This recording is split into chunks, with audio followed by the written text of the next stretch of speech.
Olá pessoal, meu nome é Daniel Goulart, sou psicólogo formado pela USP, mestre e doutor em educação pela Universidade de Brasília, sou pesquisador, militante do campo da saúde mental, trabalho atualmente como docente, professor titular do Centro Universitário de Brasília, no curso de psicologia, graduação, mestrado em psicologia também, e tenho a partir daí conduzido projetos de pesquisa na graduação, no mestrado, tenho também construído projetos, de extensão que fazem essa vinculação e articulação entre universidade, serviços de atenção à saúde mental, né? Então vim aqui hoje conversar com vocês um pouco a respeito do trabalho, com a subjetividade no campo da saúde mental, né? Num vídeo anterior eu falava do valor desse conceito, dessa noção para o trabalho em saúde mental. Hoje eu venho falar um pouco do que implica, enfim, o trabalho em saúde mental. O que é isso? Como fazer? Né? Eu retomando um pouco com vocês, eu falava que o conceito de subjetividade que eu tenho trabalhado, ele é proveniente da obra do psicólogo cubano Fernando González Rey, né, que construiu aí ao longo de sua vida a teoria da subjetividade numa perspectiva histórico-cultural da psicologia, e esse referencial tem sido discutido em diferentes campos, na psicoterapia, na saúde mental, na educação, é uma forma de entender os processos de desenvolvimento também. E eu tenho desenvolvo nesse livro que está aqui ao meu lado, Saúde Mental, Desenvolvimento e Subjetividade da Patologização à Ética do Sujeito, algumas noções para o trabalho, o trabalho tanto dentro de serviços de atenção à saúde mental, como também o cuidado familiar, o cuidado comunitário, né? Então, como tentar trabalhar esse referencial, essa noção de subjetividade em situações marcadas por sofrimento psíquico intenso, né? Então, uma primeira questão importante nesse trabalho é o próprio objetivo, né? O objetivo dessa perspectiva, ela se desloca, né, de uma ótica normativa, prescritiva, interventiva, né, frente a um problema diagnosticado, né, como muitas vezes você diagnostica uma doença mental e você então trabalha orientado à remissão dos sintomas da doença mental, né? Essa perspectiva trabalha primeiro com a noção de que o sofrimento humano, inclusive os sofrimentos psíquicos mais intensos, marcadamente relacionados a traumas, relacionados a situações de pessoas que ouvem vozes, a situações conhecidas como delírio, elas são processos de sofrimento que têm uma história, que estão inseridas numa trama de vida e nunca podem ser entendidas fora dessa trama de vida, né? Então aí eu já falo um pouco de como essa ótica, para essa ótica é importante, um olhar específico para isso, interpretar esses processos que não estão necessariamente no comportamento, não estão necessariamente no conteúdo daquilo que é dito pelo outro, E aí eu já falo então um pouco de algo fundamental para o trabalho com a subjetividade na saúde mental, que é justamente essa capacidade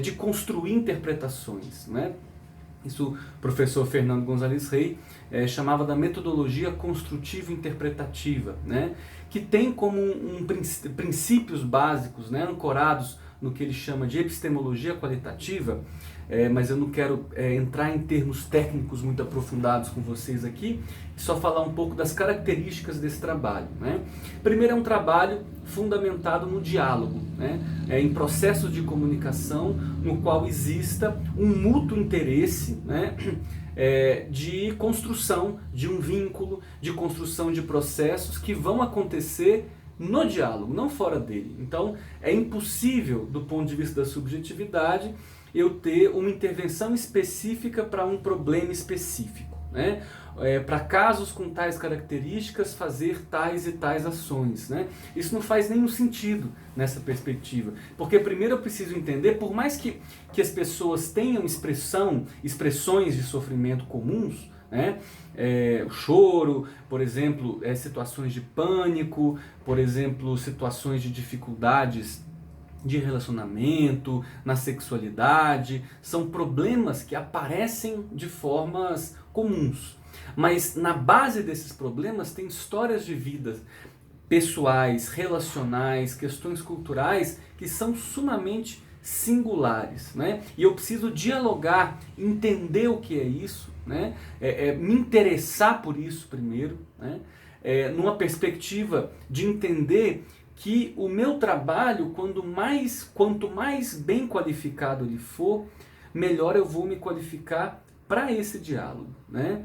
Então, o singular ganha uma função muito importante aí nesse processo. E a capacidade nossa, de quem está cuidando, seja um psicólogo, um psiquiatra, seja um parente, um familiar, cuidador, essa capacidade de interpretar para além do óbvio, né? Para além das palavras, para além dos comportamentos, né? O que aquilo quer dizer, né? Você está atento à forma como as coisas são ditas, você está atento, por exemplo, aos silêncios, né? Você está atento também para certos temas que são importantes, mas que não aparecem nas conversas, né? E por que não aparecem? Enfim, então isso é muito importante, né? Então a gente parte de uma ideia, né, que o conhecimento humano, qualquer que seja ele, é sempre uma possibilidade para explicar algo, mas de fato não é a verdade sobre aquilo, né? Então por isso que o diálogo ele é fundamental, né?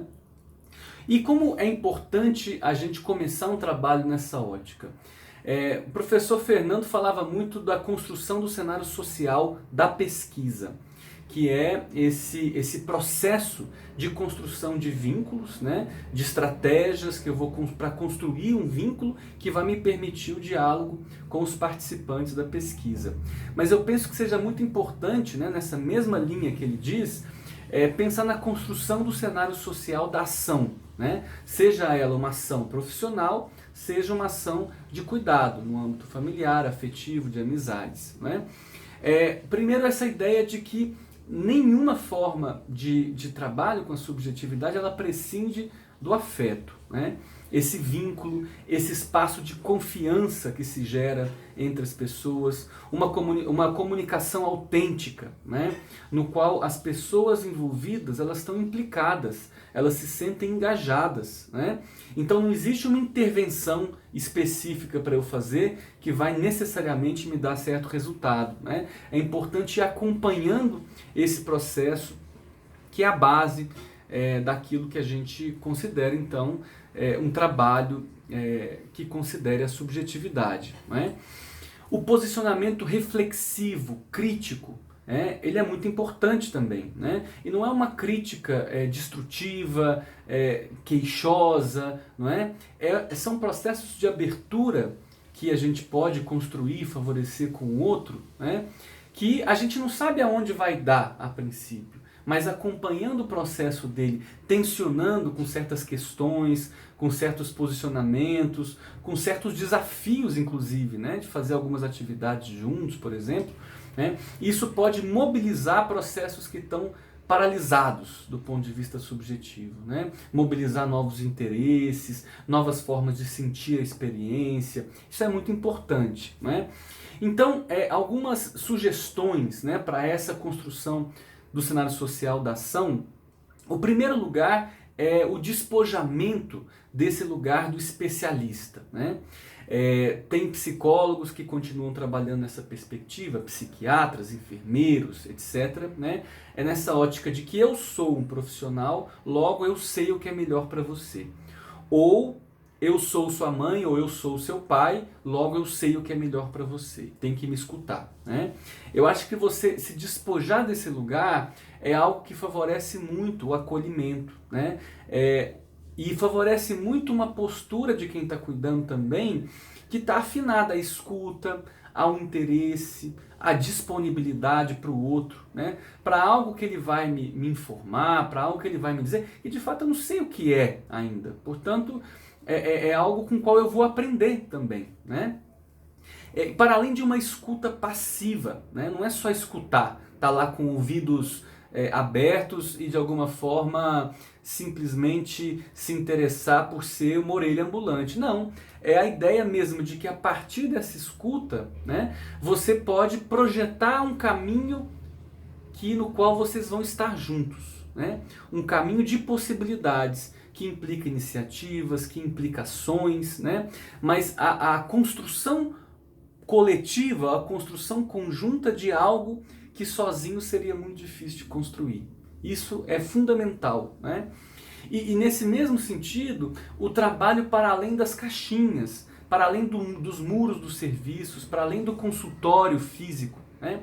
Pode ser muito importante também, né? Que o trabalho, que o acompanhamento ganhe as ruas da cidade, ganhe as atividades de interesse da pessoa, ela envolva laços afetivos significativos, né? Familiares, amigos, pessoas com quem esse outro com quem a gente está lidando se sente confiante, não é?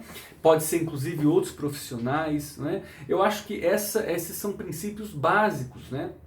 A ideia de que eu estou trabalhando com algo que é muito especial, específico daquela situação, mas que eu estou disposto a dialogar com o mundo dela, sabe?